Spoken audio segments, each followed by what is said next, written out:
नमस्कार, स्वागत है आपका के न्यूज़ में। मैं हूं आपके साथ विशाल पंडित और आज हम बात करेंगे 25 की पहली मर्डर मिस्ट्री। उत्तर प्रदेश लखनऊ से एक दिल दहला देने वाली घटना सामने आई है, जहां नए साल के मौके पर एक परिवार के 5 लोगों को मौत के घाट उतार दिया गया। परिवार के 5 लोगों को एक ही साथ हत्या कर दी गई। हैरान करने वाली बात है कि इस वारदात को घर के ही एक सदस्य ने अंजाम दिया है। परिवार के 5 सदस्यों का शव लखनऊ के होटल जीत मिला। मामला थाना नाका क्षेत्र से सामने आया है, जहां होटल रणजीत में अरशद नाम के युवक ने अपनी मां और 4 बहनों की हत्या कर दी। हत्या करने की वजह पारिवारिक कलह बताई जा रही है। आरोपी अरशद को पुलिस ने गिरफ्तार कर लिया है। शुरुआती आरोपी ने हत्या करने का कारण पारिवारिक कलह बताई, हालांकि सच क्या है जांच अभी पुलिस कर रही है। आरोपी अरशद की मां 4 बहनें, जिनमें 9 साल की आलिया, 19 साल की अलीशा और 16 साल की अक्सा और 18 साल की रहमीन अस्मा की हत्या की है। इस घटना की जानकारी मिलते ही वरिष्ठ के साथ स्थानीय पुलिस मौके पर पहुंच गई। मामले को लेकर जांच शुरू कर गई। स्थल से सभी सबूत इकट्ठा कर लिए हैं।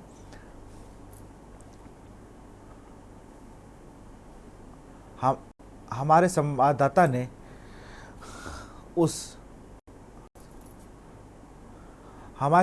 ने होटल रंजीत के सामने बने में मैनेजर से बात की, डीसीपी सेंट्रल रवीना त्यागी से बात की और एक बार पूरी घटना को ग्राउंड जीरो समझाया। एक बार वो देखिए। मेरा नाम अरशद है। आज बस्ती वालों की वजह से उनसे थक हार कर आज मजबूरी में हमने सबने पूरी फैमिली ने एक कदम उठाया है। आज अपने हाथ से अपनी बहनों को और अपने आप को मारा है मैंने। जी, जब पुलिस को एक वीडियो मिले तो आप एक बार जानिए, इस समझदारी बस्ती वाले हैं। उन्होंने हमारे घर छीनने के चक्कर में न जाने कितने कितने हम लोग जुल्म करे। हमने आवाज़ उठाई लेकिन हमारी किसी ने न सुनी आज तक। इसलिए आज हमें 10-15 दिन हो गए फुटपाथ पर सो रहे हैं, ठंड में भटक रहे हैं। हम बच्चों को ये नहीं चाहते बच्चे ठंड में भटकें। हमारा घर इन्होंने छीन लिया है।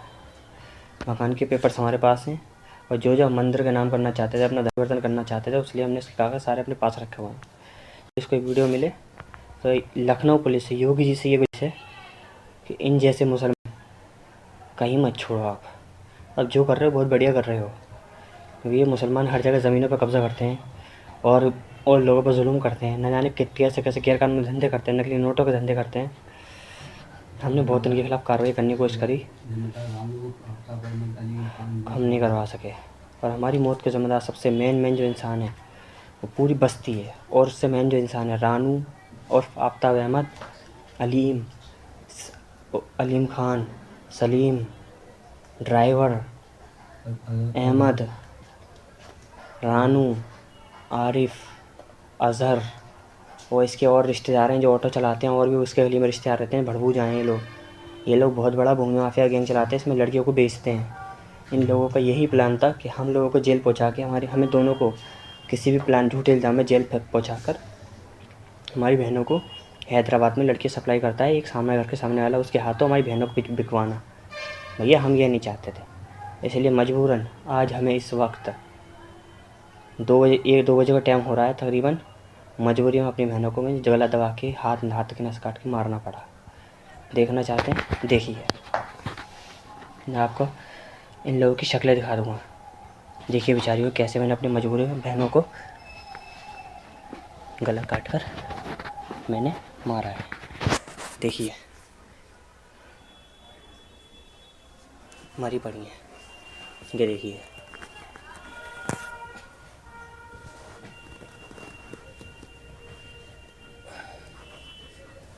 ये देखिए मेरी अम्मी, देख रहे हैं?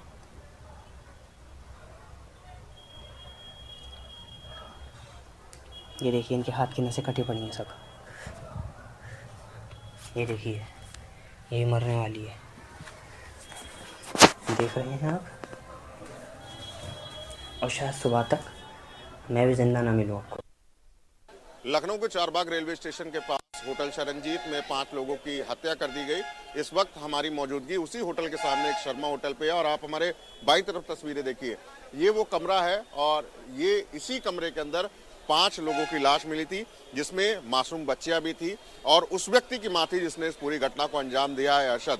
जब पुलिस मौके पर पहुंची सुबह सुबह, तब यहाँ के लोगों ने इस इलाके में भीड़ देखी, पुलिस की मौजूदगी देखी और इसी भीड़ को सामने बने एक शर्मा होटल के एक शख्स ने देखा। लालता प्रसाद तिवारी जी हैं, शर्मा होटल के मैनेजर हैं। आपको कैसे पता लगा सुबेरे कि क्या हुआ? सर सुबह 7 बजे जब हम नीचे उतर के गए तो वहाँ लोगों की भीड़ लगी हुई थी, तो हमने पूछा आगे बढ़ के, हमने कहा भैया क्या बात है, तो बताया कि सरनजीत होटल में 7 लोगों का परिवार आकर के रुका था कमरे में और उसमें 5 लोगों की हत्या हो गई है। तो तब तक देखे पुलिस वाले ऊपर जा चुके थे, वो नीचे उतर के आ रहे थे, तो हमने कहा पुलिस पहुँच चुकी है। फिर वहाँ सब पुलिस प्रशासन इतना ज़्यादा आ गया कि हम लोग किनारे हो गए, वहाँ अंदर जाने का कोई मतलब ही नहीं रह गया। इस तरीके से जो है जानकारी मिली। अब ये सुनने में आया है कि सर ये लोग आगरा से आए थे, 30 तारीख को रुके थे, जिसमें 5 लोग इनके परिवार की जिनकी हत्या हुई है। 2 लोग बचे थे, एक लड़का बताया जा रहा है, एक बाप बताया जा रहा है। बाप जो है कहीं हत्या करने की बात कह करके यहाँ से चला गया, लड़का पुलिस के गिरफ्त में है, वो उसको पुलिस वालों ने पकड़ लिया। यहाँ से होटल से कितने बजे निकाली गई थी? ये लगभग वही 7 के बाद डेड बॉडी निकाली गई है, आधे घंटे बाद। जब पुलिस प्रशासन काफ़ी यहाँ आ गया उसके बाद बॉडी जो है यहाँ से ले गए। आपको लगता है कि इतना छोटा जो कमरा था उसमें 5 लोग रह सकते हैं या 6 लोग रह सकते हैं? सर फैमिली है, एडजस्ट करने के लोग एडजस्ट कर लेते हैं। जब एक परिवार के होते हैं तो एक कमरे में एडजस्ट कर लेते हैं, और अगर अलग अलग परिवार के हैं तो होटल वाले कोई यहाँ कमरा ही नहीं देंगे, उनको 2 कमरे देंगे। अगर एक परिवार के नहीं हैं तो 7 लोगों के लिए एक कमरा अलाउ ही नहीं करेगा कोई होटल वाला। अच्छा, ये 30 तारीख से आके रुके हुए थे, तो आपका होटल तो जस्ट सामने ही है, तो कभी कुछ लड़ाई झगड़ा या किसी तरीके के विवाद, कभी कोई आवाज़ सुनी या देखा हो? नहीं सर, ऐसा कोई हमारे यहाँ कुछ नहीं, ऐसा कुछ सुनने में नहीं आया, ना कोई विवाद रहा। और सर करीब 20 साल से मैं यहाँ सर्विस कर रहा हूँ, ऐसी कोई घटना आज तक हम लोगों के सामने नहीं घटित हुई जो इतनी दुखद घटना जो ये हुई है। ऐसा कोई कांड नहीं। ये वो होटल मैनेजर हैं जिन्होंने सुबह तकरीबन 7 बजे इस होटल से लोगों की लाश निकालते हुए पुलिस लोगों को देखा, और अभी तक किसी विवाद की वजह सामने नहीं आ रही, लेकिन सभी पुलिस अफसर अपने हर एंगल से हर चीज की तफ्तीश कर रहे हैं। अरशद से पूछताछ की जा रही है, उसके साथ साथ जो उसका पिता है बदर, उसकी भी तलाश में उसकी लोकेशन के जरिए पुलिस की टीम उस तक पहुंचने का प्रयास कर रही है। और जरूर ये प्रयास भी है कि आखिरकार वो कौन सी वजह थी जिसकी वजह से अरशद ने अपनी मां और सगी 4 बहनों को मौत के घाट उतार दिया, और नए साल का जहां जश्न मनाने ये लोग आए हुए थे वहां पर मौत का मातम बन गया। वीडियो जर्नलिस्ट आदित्य के साथ शिवा शर्मा, के न्यूज, लखनऊ। लखनऊ के चारबाग रेलवे स्टेशन के पास नाके इलाके में होटल शरणजीत में 5 लोगों की सुबह सुबह हत्या कर दी गई। इस वारदात को अंजाम उसी के घर के सदस्य ने दिया जो इस पूरी घटना को आगरा से रचकर लखनऊ अपना पूरा परिवार लाया था। इस वक्त हमारी मौजूदगी ग्राउंड 0 पर होटल शरणजीत के बाहर है, और इसी होटल के फर्स्ट फ्लोर पर कमरा नंबर 109 में 5 लोगों की लाशें मिली थी। और अरशद ने इस पूरी घटना को अंजाम देने के बाद खुद थाने में सूचना दी, सरेंडर किया, और इसने पुलिस को बताया कि उसने अपनी मां के साथ साथ अपनी 4 बहनों की गला रेत कर और गला घोट कर हत्या कर दी है। इन तमाम सारी चीजों के बाद पुलिस अफसर यहां पर मौके पर पहुंचे, लोगों से पूछताछ करना शुरू की, और अरशद फिलहाल उनकी कस्टडी में है जिसने पूरी इस घटना को बयां किया है। लेकिन उनका जो पिता था बदर, वो अभी फिलहाल पुलिस की गिरफ्त से दूर है, फरार है। और जब ये हत्या उसने रात में की तो उस हत्या करने के बाद अरशद ने पूरा वीडियो बयां किया, पूरी बातें बताई कि उसने आखिरकार हत्या किन वजहों से की है। क्योंकि आगरा के जिस कुबेरपुर इलाके में अरशद रहता था वहां के कुछ लोगों से परेशान था, और उसी परेशानी के चलते वो 18 तारीख को आगरा जिले से निकला, अजमेर गया, कुछ अन्य जिलों पे गया, और जगह जगह वो रुका, और अंत में वो 30 तारीख को लखनऊ पहुंचता है। और इसी होटल शरणजीत में उसका पूरा परिवार रुका हुआ था।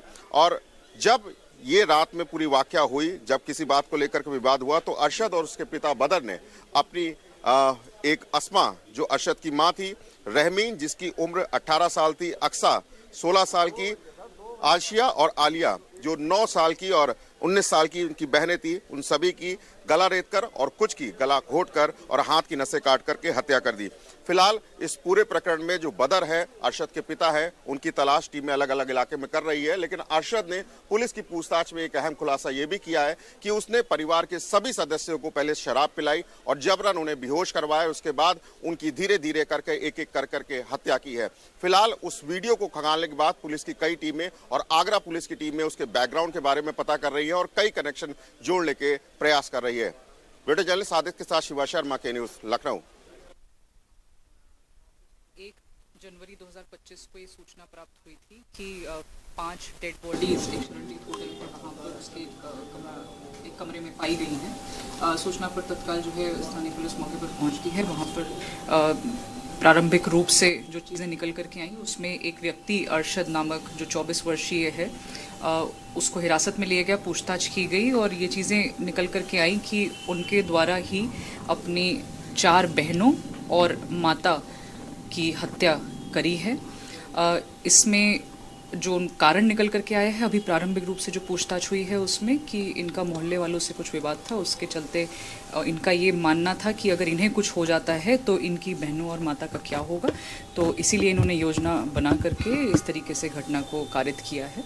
घटनाक्रम अभी तक की पूछताछ के हिसाब से कुछ इस तरीके से था कि ये पहले 18 दिसंबर को आगरा के रहने वाले हैं, वहाँ से अपने परिवार के साथ अजमेर जाते हैं, हो सकता है बीच में अन्य जगहों पर भी गए हों। उसके बाद 30 तारीख को ये लखनऊ आते हैं और कल रात को इन्होंने जो परिवारीजन हैं उनको शराब पिलाई है और उसके बाद फिर कुछ का गला दबा करके और कुछ की हाथ की नसें काट करके इस घटना को अंजाम दिया है।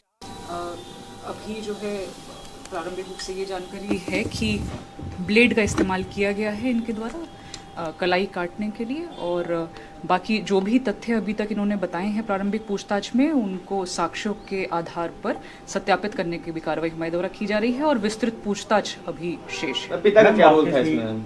पिता का क्या रोल था इसमें? ये जो अभी आरोपी जो हिरासत में है उसके द्वारा मदद करना बताया जा रहा है। मदद किस प्रकार की है उस पर अभी जांच लंबी है। क्या पिता की गिरफ्तारी है वो?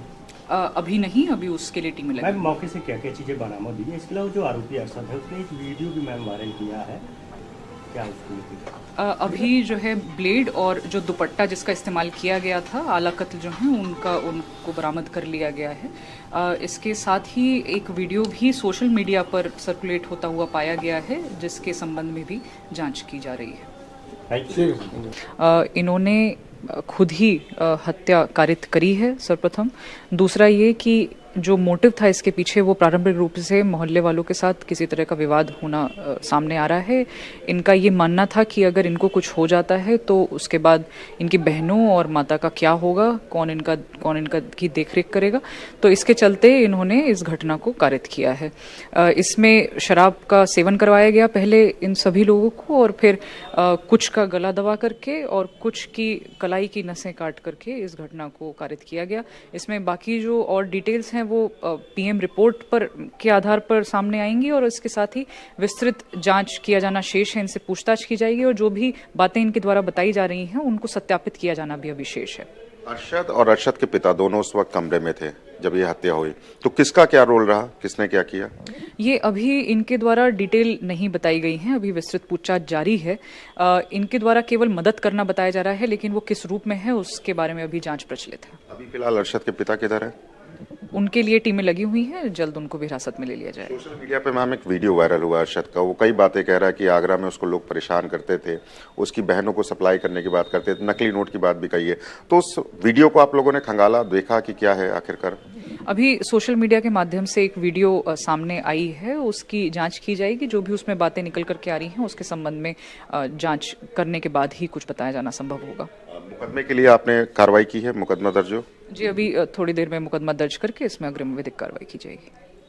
तो ये थे हमारे साथ डीसीपी सेंट्रल अभिनी त्यागी मैम, जिनका साफ तौर से कहना है कि एफआईआर की प्रक्रिया थोड़ी देर में की जा रही है और जल्द ही अरशद के पिता बदर को भी गिरफ्तार कर लिया जाएगा। लेकिन हत्या के कारणों के पीछे प्राइमा फेसी यही आ रही है कि मूल निवास जो उनका आगरा में जिस जगह पर है वहां पर पड़ोसियों को लेकर के विवाद होता था और अरशद ने इसी के चलते अपने पिता के साथ मिलकर एक कमरे में अपनी 4 बहनों को और मां को मौत के घाट उतार दिया।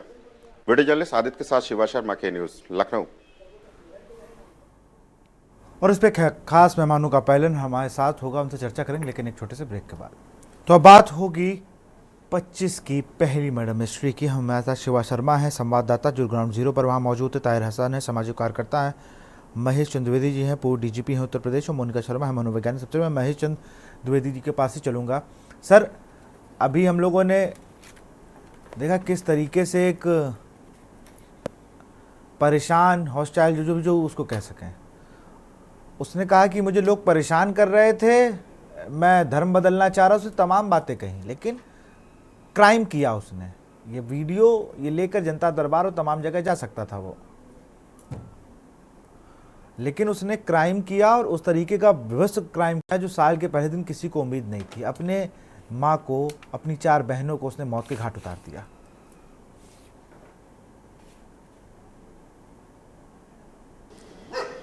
महेशन जी, नहीं, फिर आपने आगे कोई बात, कोई प्रश्न किया या जी मैंने नहीं? पूछा ना कि ये किस तरीके से लोग जो प्रताड़ित कर रहे थे, उसका आरोप है कि पुलिस ने, हमारी कोई नहीं सुन रहा है, हमें लखनऊ पुलिस मेरी बात सुने, सीएम योगी जी मेरी बात सुने, उसके ये शब्द थे।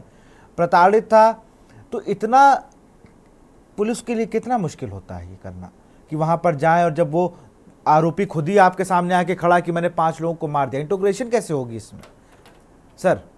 देखिए, मैंने उसका बयान सुना है आरोपी का, और उसने 3 मुख्य बातें बताई हैं। एक तो ये कि उसके मकान पर कब्जा करना चाहते थे, मोहल्ले वाले करना चाहते थे, किया नहीं था अभी तक। दूसरी बात ये बताई कि बहनों को बेचने का उसको अंदेशा था कि शायद बहनों को बेच दे, उसको जेल में भिजवा के, उसको और उसके पिता को, वो उस तो जेल में भिजवाने का भी कोई प्रकरण उसने नहीं बताया, और संभवतः कोई केस भी पुलिस में नहीं लिखाया है, ऐसा प्रतीत होता है।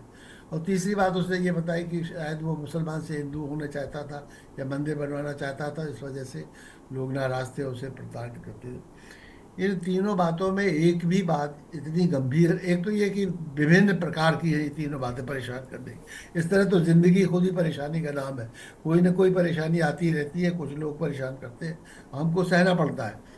तो बेसिकली तो उसके आचरण से लगता है कि साइकोपैथ था वो, अनावश्यक आजकल, और साइकोपैथ आजकल का यंग मैन बहुत हुआ जा रहा है हमारे उसी में मोबाइल से देख देख के, और वही उसी में लगातार रहने के कारण, क्योंकि अब ऐसा प्रतीत होता है कि शायद का हाथ मारने में नहीं है, वो बाद में शायद भाग गया, इसने स्वयं मारा है, ऐसा ऐसा अकेला लगता है मुझे। और वो डर के मारे भाग गया हो, बचने के लिए भाग गया हो, जैसे भी हो। और ये चूंकि साइकोपैथ है, जाके अपने पुलिस में जाके इसने अपना सारा बयान दिया है। पुलिस के सामने कठिनाई तो है ही, एक तो यह है कि इतनी ज़्यादा शिकायतें आती हैं पूरे थाने भर के लिए, कि थाने को वहाँ पर पहुँच के और उनको हल कर पाना, फिर उनकी बात मानते कितने लोग हैं, कितने कितने विभिन्न फोर्सेस लगते हैं वहाँ पर, नेता अलग हैं, दूसरे लोग अलग हैं, प्रभावशाली, सब अपना प्रभुत्व स्थापित करना चाहते हैं। तो आसान नहीं होता पुलिस के लिए इन समस्याओं को हल कर देना, ना समय होता है इतना। और इसमें तो केवल ये सब एक पागलपन की निशानी है जो इस तरह का कार्य किया गया है। एक दूसरा का भी अभी हम आपका देख रहे थे कि एक आदमी ने आग लगा ली अपने बिल्कुल जाके। बदायूं का। हाँ, जी हाँ, तो बिल्कुल वो भी ऐसे ही केस लगता है, इन लोगों का पागलपन है। इसको मतलब मिल के हमारे समाज को ये इस पागलपन को रोकना चाहिए, नहीं तो ये यंग मैन कल क्या कर दें। ये तो अगर इनको मौका मिल जाए तो एटम बम छोड़ दें कहीं पर जाए। तो ये आवश्यकता इस बात की है कि ज़्यादा ये देखें। पुलिस बहुत कुछ इसमें कर सकती है, मुझे उम्मीद नहीं है। जी बिल्कुल, मैं शिवा के पास चलूँगा। शिवा, आप वहाँ मौजूद थे, आपने अधिकारियों से वहाँ बात करी, अगले जब आज सुबह आप घटनास्थल पर पहुँचे, पुलिस वालों का क्या रिएक्शन था जब पुलिस वहाँ पहुँचती है? शिवा।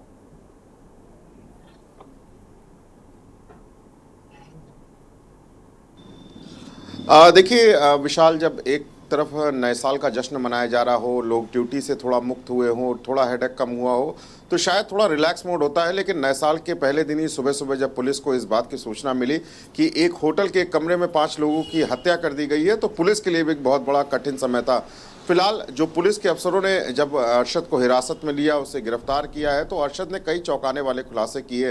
ये पुलिस टीम को बताया है कि उसने ही आगरा से हत्या की पूरी प्लानिंग रची थी, और वो आगरा से 18 दिसंबर को निकला था और अजमेर गया था, उसके बाद कई अन्य जिले गया था, स्टेशनों पर रुका था, और वो अपने पूरे परिवार को खत्म करने के लिए ही पूरी जगह ढूंढ रहा था। फिर उसने 30 तारीख को लखनऊ पहुंचा और लखनऊ के चारबाग रेलवे स्टेशन के पास में उसने एक होटल लिया और उस होटल के कमरा नंबर 109 में जो फर्स्ट फ्लोर पर सरनजीत होटल था उसके रेंट पे लिया और वहां पर सभी परिवार के लोग रुके। लेकिन कल रात उसके अपने बयानों में ये ज़रूर बताया है पुलिस को कि कल रात उसके जो पिता हैं बदर, उन्होंने मार्केट से शराब खरीदी और शराब खरीदने के बाद उसके परिवार की जो भी उसकी माँ थी अरशद की, चाहे वो उसकी बहनें हो, सभी लोगों को जबरन शराब पिलाई गई।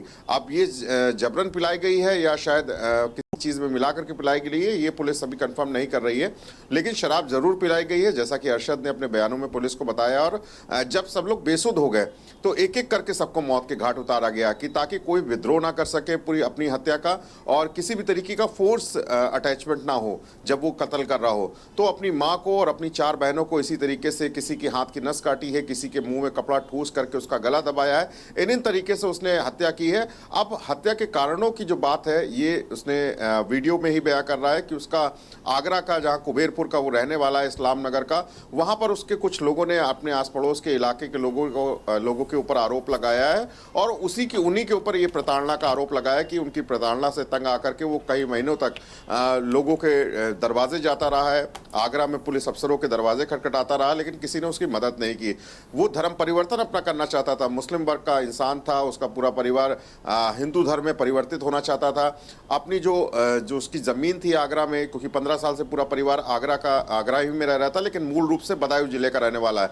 तो वो जो घर की ज़मीन थी वो मंदिर के ट्रस्ट को देना चाहता था, लेकिन तमाम लोग उसका विरोध कर रहे थे और ऐसे लोगों के ऊपर कार्रवाई करने के लिए उसने वीडियो बनाया और मुख्यमंत्री को सीधा सीधा उसने नाम बोला है कि मुख्यमंत्री ऐसे लोगों के ऊपर कार्रवाई करें, जिसकी वजह से आज उसका परिवार मौत के कगार पर है।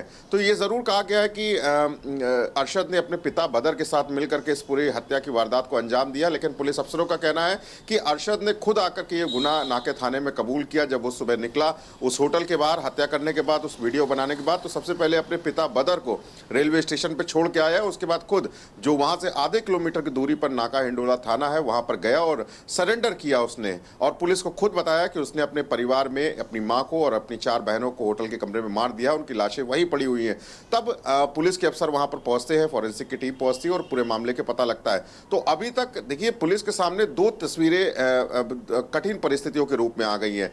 जो अरशद बयान दे रहा है वो एक साइको के रूप में बयान दे रहा है, वो कई बार अपने बयान पलट भी रहा है और कई चीजें वो बोल रहा है। और दूसरी तरफ जो बदर है, जो उसका पिता है, वो अभी फरार है। तो बदर जब तक नहीं मिल जाता तब तक इन सभी चीज़ों पर एक ये कहा जाएगा पूर्ण विराम लगा रहेगा कि आखिरकार हत्या किस ढंग से की गई, किस सोच से की गई, क्योंकि बदर एक ऐसा चश्मदीद गवाह है इस पूरे हत्याकांड में और साथ ही साथ इस पूरे हत्याकांड का मददगार भी रहा है अपने बेटे के साथ में। तो बदर के अगर अरशद के बयान अगर बदर के बयानों से मिलेंगे तो ज़रूर मेल खा जाएगा कि आखिरकार घटना की वजह यही रही होगी और इसी वजह से अपनी मां की और अपनी बहनों की हत्या की गई। लेकिन बदर की तलाश के लिए जो पुलिस टीमें लगी हुई है उनके सामने सबसे बड़ा एक प्रश्न चिन्ह यही होता है कि बदर के पास मोबाइल फोन नहीं है, तो सर्विलेंस के जरिए उनको ढूंढ पाना बहुत ज़्यादा मुश्किल होगा। इसलिए सीसीटीवी कैमरों की जो मदद है वो ली जा रही है कि आखिरकार बदर लखनऊ के चारबाग रेलवे स्टेशन से कहाँ जा सकता है, या तो वो लखनऊ शहर में ही कहीं है या तो वो कहीं और चला गया है। अभी तक फिलहाल जो इस पूरे प्रकरण की जो FIR है उसमें खुद पुलिस वादी बनी है, खुद एप्लीकेंट बनी है और अरशद को गिरफ्तार किया जा चुका है, क्योंकि अरशद ने इस बात को कबूल किया है कि उसी ने हत्या की है। तो जो उसने वीडियो बनाया था उसमें अप्रत्यक्ष रूप से या प्रत्यक्ष रूप से उसके पिता शामिल जरूर हो सकते हैं, लेकिन हत्या उसने खुद ही की है, उसने इस बात का कबूल भी किया, तो हत्या आरोपी तो गिरफ्तार हो चुका है। लेकिन कारणों की अगर बात की जाए विशाल, तो कारण अभी भी बहुत ज्यादा सुलझे नजर नहीं आ रहे हैं कि इस पूरी मर्डर मिस्ट्री के पीछे आखिरकार वजह क्या है। जो वीडियो के आधार पर या जो उसके पास कागजात मिले हैं उन बयानों के आधार पर, उन सारी चीजों के आधार पर लखनऊ पुलिस आगरा पुलिस से कोऑर्डिनेट कर रही है कि जिन लोगों के नाम ले रहा है उनका इससे रिश्ता या इनके परिवार का रिश्ता खंगाला जाए, पता किया जाए कि आखिरकार ऐसी क्या वजह हो गई कि एक बेटे ने, एक 24 साल के लड़के ने अपनी माँ की और अपनी मासूम बहनों की, जिनकी उम्र महज किसी की 6 साल है, किसी की 9 साल है, किसी की 18 साल है, किसी की 19 साल है, उन सभी को बड़ी ही निर्ममता के साथ हत्या कर दी और उनकी हाथों की नस किसी की काट दी, किसी का गला दबा दिया। तो ये एक बहुत बड़ी भयावह घटना है और इसके पीछे की असल वजह ढूंढना भी पुलिस के लिए एक बहुत बड़ी चुनौती चुनौती और बहुत बड़ी जिम्मेदारी भी है। तो अभी पुलिस के अफसर कह रहे हैं कि बहुत ज्यादा चीजें रिवील भी नहीं हो सकती। जो अरशद के बयानों के आधार पर पोस्टमार्टम रिपोर्ट अगर सेम निकलती है तो घटना लगभग 90% तक सही मानी जा सकती है। अब ये लेकिन देखना अभी होगा जिस ना कि तरीके से अभी अरशद जब अपने पोस्टमार्टम रिपोर्ट और सारी चीजें आती हैं तब क्या होता है। बहुत बहुत शुक्रिया शिवा, आप नजर बनाए रहे हैं इस खबर में। बहुत बहुत शुक्रिया आपका। हमारे साथ ताहिरा हसन जी जुड़ी हैं, सामाजिक कार्यकर्ता। ताहिरा मैम, बहुत बार हम लोग डिबेट पे ऐसी चीज़ों को कर चुके हैं जब हम लोग कभी सोशल मीडिया पर रील वाले चर्चा करते हैं, हम लोग कहते हैं कि युवाओं के दिमाग में चल क्या रहा है ये खुद किसी को नहीं समझ में आ रहा है। आज अगर कोई बात थी तो मुझे लगता है कानून है इस देश में, वहाँ पर जाना चाहिए। तब कहाँ तक एप्लीकेशंस गई हैं, बाकायदा बताया गया है कि एक लेटर ज़रूर मिला है, पर उस पत्र की जो उनके पिता बदर हैं उनके जानिब से लिखा गया, अब वो पत्र पर कितनी पुलिस ने सीरियसनेस दिखाई या वहाँ के लोगों का क्या वो पुलिस के पास वो पत्र पहुँचा था पहले आगरा या कहीं जहाँ पे वो रहते थे। लेकिन इस तरह की घटना को अंजाम देना, अपनी ही माँ अपनी बहनों को इस तरीके से मारना, गर्दन काट देना, और क्रूरता से मारा गया। किसी के मुंह में कपड़ा, एक बच्ची के मुंह में कपड़े डाल के उसका गला दबाया गया, दो बहनों की हाथों की नसें काट दी, उन्हें तड़पा तड़पा के मारा। मतलब किस लेवल पर उसका मेंटल पीस होगी, ये तो कुछ और ही बयां कर रही है। ताहिरा मैम, देखिए बिल्कुल ये क्रिमिनल माइंडेड साइकोपैथ टाइप का युवक लग रहा है, यंग मैन, जिसने जो है, आप ये बताइए कि अगर वो देना चाहता था, जमीन देना चाहता था, और तो फिर इसमें माँ बहन को मारने की क्या जरूरत थी उसको? उनको लाया वहां से, फिर कहते हैं वो अजमेर भी उनको घुमाने ले गया, फिर वो लाया लाया, लखनऊ में एक होटल में रखा, वहां शराब पी के इतनी पिला के इतनी बेदर्दी के साथ, तो कहते हैं हीनियस क्राइम किया। मुझे लगता है इसके पीछे कुछ और है, या तो प्रॉपर्टी का कुछ चक्कर है, उसको ये लेना चाहता होगा पूरी प्रॉपर्टी पर, क्योंकि फादर भी इसमें इन्वॉल्व ही मुझे लग रहा है। उनको स्टेशन पे क्या उन्हें पता नहीं था? अगर वो भी आए थे साथ तो इतना बड़ा क्राइम हो गया है, इसके बाद जाके उसने छोड़ा, फिर वो कहाँ चले गए ये भी लोकेट नहीं किया जा रहा है कि वो हैं कहाँ। अगर वो नहीं है क्राइम में तो फिर क्या उनको भी इसने कहीं गुम कर दिया या क्या किया? तो ये तो पूरा क्रिमिनल माइंडेड आदमी लग रहा है, मुझे लग रहा है, जो तरह तरह की बातें बना रहा है। जिससे पहले जो हमारे पुलिस ऑफिसर्स बिल्कुल सही कहा कि ये 3 वजह जो उसने दी हैं, ये वजह नहीं हो सकती अपनी फैमिली के लोगों को ग्रूसम मर्डर करने का, कि उनका इस तरह से मर्डर कर दिया जाए। देखिए ये पेशेंस की आजकल टॉलरेंस की कमी हो गई है, और ये एक तरह का पूरा जो मेंटल हेल्थ है इसको हमें रिकग्नाइज करना पड़ेगा। इट्स अ हाई टाइम कि हम ये रिकग्नाइज करें कि मेंटल हेल्थ यूथ में बहुत ज्यादा प्रॉब्लम आ गई है। एक तो एक्सपोजर है, सोशल मीडिया का बहुत एक्सपोजर है, नेट का एक्सपोजर है, और इस तरह का तमाम चीजों का उनके लाइफ पे लोगों साथ क्या है, ड्रग्स भी हैं, तमाम चीजें हैं। ये बच्चे स्कूल्स के हम लोग सुनते और देखते हैं जो काम कर रहे हैं इस वक्त जमीन पे, तो देखते हैं कि किस तरह से बच्चे घरों से पैसा ला के, कि एक बच्चा देखिए इसी लखनऊ का था, और मुझे याद नहीं है कि पिछले साल का था कि उससे पहले उसने अपनी माँ को मार दिया था। इंटर का बच्चा था, पैसा मांग रहा था। तो आजकल ये चीजें जो बढ़ रही हैं, पेरेंट्स को भी थोड़ा टाइम देना होगा, सोसाइटी का भी अपना रोल होना चाहिए इसमें, समाज को भी इस तरह के अगर तत्व हैं, हम देखते हैं इस तरह के लोग हैं, तो थोड़ा उनके साथ एक बातचीत का रेपो भी बनाना चाहिए। देखिए यहाँ पर रेपो कहीं नहीं है। मुझे लग रहा है कि ये लड़का ना माँ ना बाप, किसी के साथ इसका रेपो नहीं था, किसी के साथ ऐसी बातचीत नहीं थी, या ये इस तरह का व्यक्ति था कि जो पूरी तरह से प्रॉपर्टी को हड़पना चाहता था। देखिए लड़कियों को आजकल प्रॉपर्टी देना नहीं चाहते लोग, सिंपल सी बात है, चाहे वो मुस्लिम हो चाहे हिंदू हो, ये नॉन मुस्लिम हो, सब में यही चल रहा है। प्रॉपर्टी का है गवर्नमेंट की तरफ से, लेकिन देना नहीं चाहते। हमारे यहाँ कानून है लेकिन देना नहीं चाहते, कहते इस्लाम में है लेकिन देना नहीं चाहते। तो वहाँ क्या बातें हैं ये तो खुल के सामने आएगा जब पुलिस इंट्रोगेशन करेगी। तो मुझे लगता है ऐसा नहीं है, अगर पुलिस चाहेगी तो जरूर इसकी जांच उस हद तक पहुंच जाएगी। जब वो पूरी जांच करेगी, पूरी पूछताछ करेगी, तो उस हद तक भी पहुंचेगी, भले ही थोड़ा समय लगे। लेकिन ये लड़का गिरफ्त में आया है तो आज नहीं तो कल बताएगा भी कि उसके पीछे इसका मोटिव क्या। अभी तो ये मुझे लगता है अपने को बचाने की कोशिश भी कर रहा है, और ये भी कह रहा है कि मैंने एक एप्लीकेशन भी लिखी थी, कहाँ लिखी थी वो सब भी देखा जाना चाहिए। उसकी भी जांच होनी चाहिए। और ये कितने और महीने मैम कितने एक चीज़ दिनों और पता पहले चली, उसकी अभी मैं देख रहा हूँ कि वो बदायूं का मूलतः ये परिवार रहने वाला था, पिछले 15 सालों से वो आगरा में रह रहा था, और ये सिर्फ अजमेर से लखनऊ नहीं आए हैं, इस बीच वो कई जिलों में और कई स्टेटों में घूमते हुए आए हैं, कई जिलों में, मतलब अजमेर के बाद भी वो कई जिलों में रहे, क्योंकि बार बार वो कह रहा है कि मैं फुटपाथ पे मेरा परिवार सोया। अब ये देखना है कि जब पिता मिलेंगे तो क्या वो सच्चाई बता पाएंगे, क्योंकि वो तो सीधे कह रहा है मुझे ये लोग परेशान कर रहे थे, मैं इतना प्रताड़ित हो गया था, मैं मंदिर बनवाना चाहता था और मुझे ये करना है। तो ये सिर्फ मेंटेलिटी नहीं हो सकती ना, ऐसे थोड़ी आप घर के 5 लोग को मार देंगे। पता, मोनिका शर्मा जी जुड़ी हैं, मनोवैज्ञानिक है। मैम, ऐसे लोगों को क्या कहा जाए, मतलब अगर कोई बात होती है, ये वो लोग हैं क्या जो अपने अंदर बात रखते जाते हैं, एकदम से ब्लास्ट होते हैं तो ये कर देते हैं, और कितनी क्रूरता से मारा। आप जैसा भी मैंने बताया कि 2 बच्ची जो सबसे छोटी बहन है उसके हाथों की दोनों नसें काट दी, जैसा वो वीडियो में बता रहा है। और वो कितना उसके अंदर आवेश है कि वो वीडियो बना के बता रहा है, देखिए ये थोड़ी देर में मरने वाली है, ये मेरी अम्मी है, ये मेरी 2 बहनें हैं, देखिए कैसे इनको मैंने मारा है। तो इसके लिए तो बहुत जिगरा चाहिए। बिल्कुल विशाल, मतलब जिस तरीके से ये केस हुआ है और जिस तरीके से उसने मतलब चीज़ें की हैं, तो यहाँ पे कहीं ना कहीं क्रिमिनल मेंटालिटी मैं कहूँगी, केवल यहाँ पे साइकोलॉजिकल स्ट्रेस नहीं है, क्योंकि जिस तरीके से अलग अलग जगह पे जाना, प्लानिंग करना, फिर वीडियो बनाना, इस इंसान को मारना, फिर अलग फैमिली मेम्बर को मारना, अलग अलग तरीके अपनाना, तो ये दिख रहा है कि एक साइकोपैथ है। ठीक है, इसको मतलब बहुत ज़्यादा ट्रीटमेंट की ज़रूरत है, और मतलब इस तरीके के लोगों की मतलब चाहे वो कितनी भी एक्सप्लेनेशन दें, हम उनको जायज़ नहीं कह सकते। अगर उसको अपनी माँ की, बहनों की सुरक्षा की मतलब फिक्र थी, तो उसको और थोड़े कुछ कड़े कदम लेने चाहिए थे। बहुत सारे सामाजिक कार्यकर्ता हैं जो इस दिशा में काम कर रहे हैं, पुलिस प्रशासन हेल्प करने का कोशिश करता है, लेकिन जब कोई इस तरीके से क्रूरता से मार रहा होता है तो उसका कोई जस्टिफिकेशन नहीं होता है।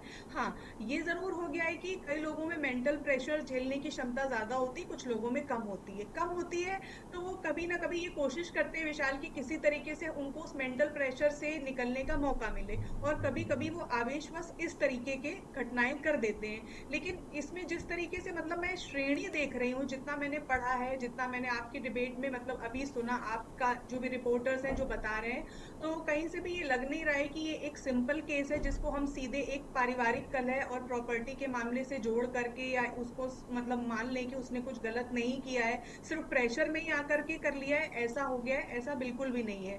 लेकिन हाँ, कहीं ना कहीं उसके ऊपर मुझे लग रहा है कि गहरा प्रभाव पड़ रहा है, और आजकल की जनता जो है जिस तरीके से सोशल मीडिया, इंटरनेट पे मतलब क्राइम और वायलेंस को पसंद कर रही है, तो अगर हम लगातार इस तरीके से कंटेंट्स को देखते रहेंगे और अपना सर्कल नहीं सुधारेंगे, बातचीत नहीं करेंगे और मेंटल हेल्थ के लिए आगे नहीं बढ़ेंगे, हम युवाओं में परिवर्तन नहीं ला सकते। और बहुत मतलब प्रचलन चल गया है कि मतलब नशा, मारपीट, ये सब एक थोड़ा सा बनाने लगे कि वो हीरो टाइप वाली फीलिंग उन लोगों को आने लगती है। तो अगर इतना ग्लैमराइजेशन कर लिया जाएगा नशे का, मारपीट का, हत्याओं का और इस तरीके से घटनाएं करने का, तो हमें युवाओं के लिए बहुत ज़्यादा सोचने की आवश्यकता है कि कैसे हम उनको सही मार्ग पर लेकर के आएँ। और जिस तरीके से ये लड़का अपने आप को मतलब एक्सप्लेन कर रहा है, चीज़ें बता रहा है, वो अपने आप को डिफेंड करने की कोशिश कर रहा है। और क्रिमिनल मेंटालिटी में ये एक बहुत खास बात होती है कि वो पूरी प्लानिंग करके आ रहे होते हैं, और उनको पता होता है कि उनको कैसे कैसे क्वेश्चंस पूछे जाएंगे और कैसे उनको अपने आप को डिफेंड करना है, ताकि कानून से उनको कम से कम मतलब दंड मिले। अगर मान लीजिए वहाँ का फियर था कि प्रॉपर्टी को लेकर के बता रहे हैं कि प्रॉपर्टी का कुछ विवाद चल रहा था, धर्म परिवर्तन वो करना चाहते थे, वो बचना चाहते थे, ठीक है, और उसको अपनी माता और बहनों की मतलब सुरक्षा की चिंता थी, क्योंकि ये भी मामला उसमें लिख करके आया है, पढ़ना है, हम लोगों ने सुना है कि बातचीत चल रही थी कि उन बहनों को वो बेच देंगे।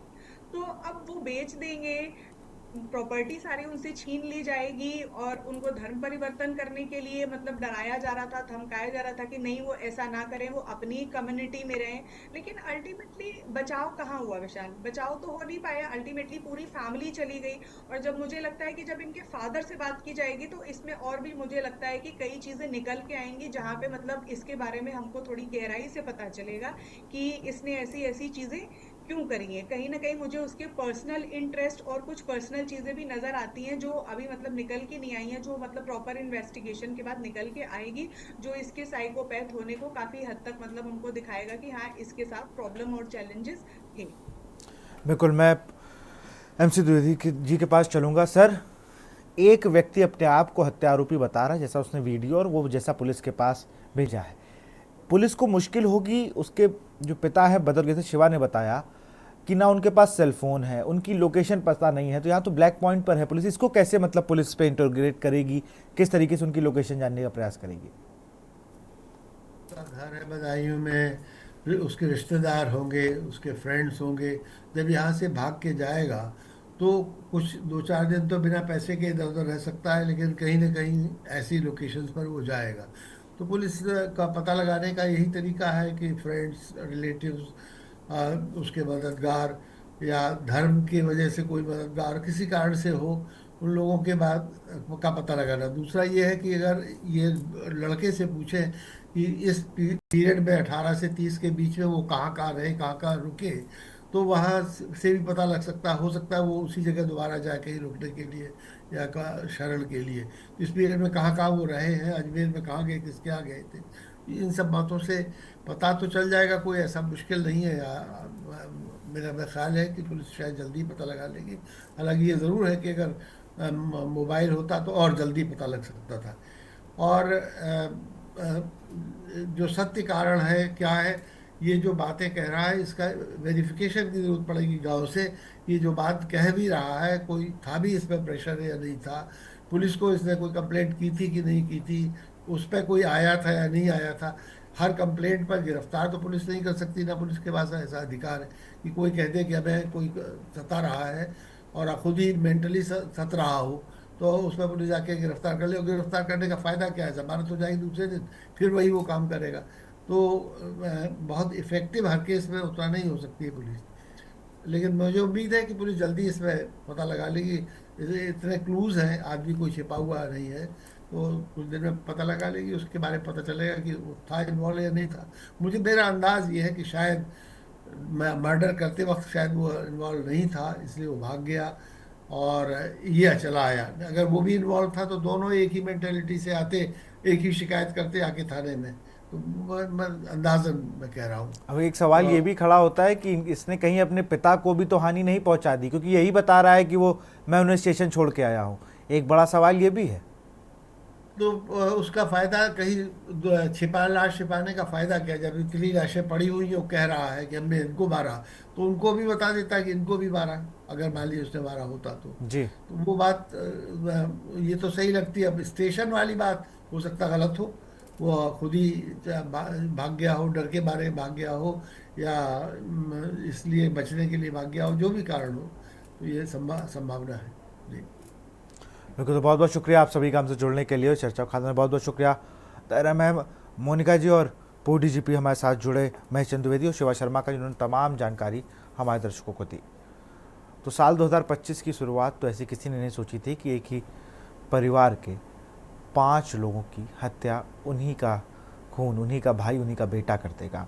खैर, पुलिस जांच पड़ताल कर रही है। अब देखना होगा कि आरोपी के पिता जो बदर, जब वो पुलिस हिरासत में लेती है, उन्हें गिरफ्तार करती है, अभी तो फिलहाल टीमें रवाना हो चुकी हैं, वो गिरफ्तार होते हैं तो फिर इस केस में क्या नया अपडेट आता है। तो फिलहाल इस कार्यक्रम में इतना ही। देखते रहिए के न्यूज़ इंडिया। नमस्कार।